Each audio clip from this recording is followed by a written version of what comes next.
weekend na sa wakas. Hindi po kahapon, ngayon po. May papasyala na ba kung maraming time umakyat kaya ng Baguio? Para maabutan nyo ang maaksyon at makulay nilang festival kung saan ang magbibigay kulay mga cosplayer. Yan ang kwentong inalam ni JM Encinas. JM? Ang mga turista at kabataan pagdating sa pormahan, talaga namang di magpapatalo. Ang layered costumes ng ilang cosplayer, patok daw sa malamig na klima ng Baguio City.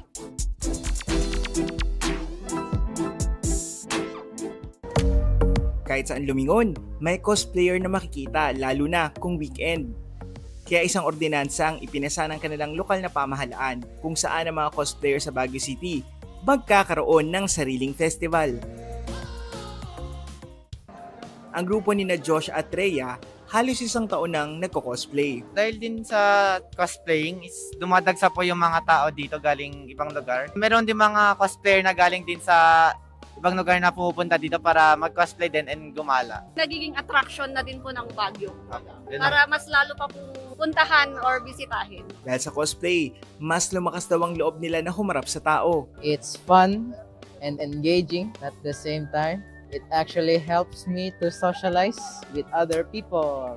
Ang Amerikanong si David, matagal ng fan ng cosplay. Pero kamakailan lang siya nagsuot ng costume at lumabas sa publiko. It's just the appreciation of the characters and of the anime and wanting to share that with others. For mine, I have a martial arts background and I loved Kakashi and how he would move just way faster than I ever could. Tuwing linggo, isinasara ang Session Road. Dito, nagtitipon-tipon ng ilang artists at buskers kabilang na mga cosplayers. Kanya-kanyang pwesto, suot ang kanilang ginagayang karakter mula sa anime series, mga superhero, at cartoon characters. Ang mga turista naman, lalo na ang mga bata, aliw na aliw sa kanila. Aminado mga cosplayer na sa kaunting barya at tip na kanilang nakukuha ay sapat lang na panggaso sa kanilang costumes. Pampalipas oras na rin siya. Then, since may nakukuha ka rin naman na konting financial para rin sa sarili mo, ganun. Pero, ang busking kasi is not all about the money. We are here to entertain and ipakita kung gano'n rin yung kagandahan ng Baguio, like us. Ang Baguio City, bilang miyembro ng United Nations Educational, Scientific and Cultural Organization's Creative Cities Network, patunay na may lugar kung saan malayang maipapahayag ng mga artists gaya ng cosplayers ang kanilang likha sa mundo.